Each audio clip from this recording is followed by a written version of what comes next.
قل للمخلفين من الأعراب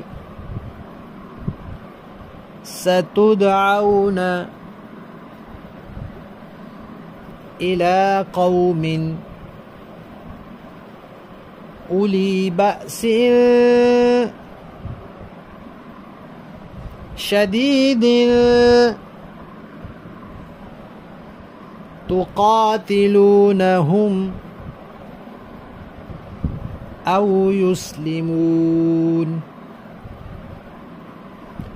فإن تطيعوا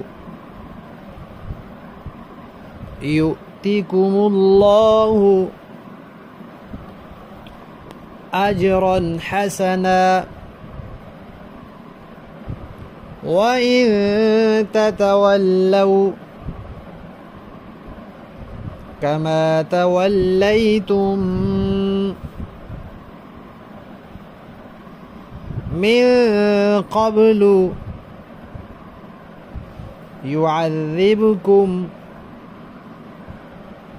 عذابا أليما.